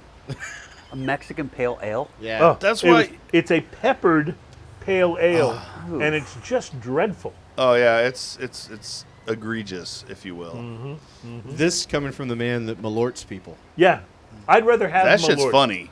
I'd rather have Malort The first than that time, pale ale. not the second. That's funny. It's funny. I gotta say, as someone that he has Malorted twice, it is pretty funny the second time too. It really was. We're gonna take a break Jokes and are come funnier back. the more times you tell them. If Yeah, you don't know that this theory. is one thing. You know, Ian and I disagree about a lot of things, but that is one thing we have in common. Jokes are funnier the more times you tell them. That's the look on Mary's face. She doesn't agree with that. My She's wife like, is like, "Oh, please do not encourage it." All right, we're going to take a break. We'll be back to wrap this up. Smoking and Toasting live from the wonderful back deck of the Galveston Island Cigar Lounge, where I have to say, it rained. It rained pretty hard. We're still sitting here nice and dry, Alan. And A great place man, to be. it is nice breeze and it's cool outside. Love it. We'll be right back at Smoking and Toasting. Welcome back at Smoking and Toasting. Thank you guys for being here for this very fun episode on the back deck of the Galveston Island Cigar Lounge. Alan's got a great humidor here. If you were in the Galveston area, stop by, support the shop, hang out with Alan, have a cigar. He'll even pour you something from his behind-the-counter bottle if you talk. I don't know nicely what you're to talking him. about. Yeah. There might be a few things in there. Yeah, that's what I'm talking about. Yeah, but he's got a great selection, great prices, and it's just a very cool and laid back and friendly vibe, which you want in a cigar lounge. You never want that feeling like you get at at some restaurants where you know they're waiting on your table. You know what I'm talking about? Right. And they're like, "Anything else, sir? Anything else, sir? Anything else, sir?" Get out. Yeah, exactly. Of course, people treat me that way when I'm in TJ Maxx. I so- just want to point. I just want to point out, sitting out on this. If you're looking at that particular camera view, sitting out here on this, you can look like this. Look how chill. Look how Yeah. relaxed. Yeah. Look at the background. And we had the special guests of the Seagulls earlier. Yes, yes. And our special guest, of course, Trenton from Oliva. It is always a pleasure to have Thank you on you, the guys. show. And not just because you bring amazing cigars, although that doesn't hurt, but we would hang with you in the studio where we couldn't smoke. And we should do that sometime, just to... Because to he's hang with never seen the studio. I have you. not seen the we actually studio. do have one. You'll have to But check my it out. question is, why don't you have a vent in there to? We so really do need... I've thought about it. it's kind of a expensive thing smoking to show. do. Yeah. I think we should green screen the back of the studio, and then we could be wherever we want to be. Kind of like a Zoom background. You don't Or- even need. You don't even need a studio. Or I could just wear a green shirt and be a floating head that talks about. Oh wait, you're doing that now. Yes, but I don't have a green screen. Did you see, by the way, there was a thing recently, I saw it on YouTube, it was a news report about class picture day at this one particular school. It got rescheduled because of some weather event that happened, and it wound up being rescheduled on St. Patrick's Day. So all these kids came in Nice. wearing green for St. Patrick's Day, and they showed some They're of the all photos, floating and they heads. were all floating Oh, heads. that's It was awesome. it was just absolutely wonderful. But anyway, thank you guys for being here for this program. Smoking and Toasting number 277. Coming up next week on 278, I'm proud to announce that David Schroeder with Guinness will be joining us Oh, that on would be the so program. fun. Yeah, this is something we've been trying to get together for a long time. Yeah. We were trying to get it together for St. Patrick's Day, but that's got to be his. Yeah. No, I think his, he was his busy. Super Bowl of I days. think he was you know? busy on that. Guinness is a company that's so creative.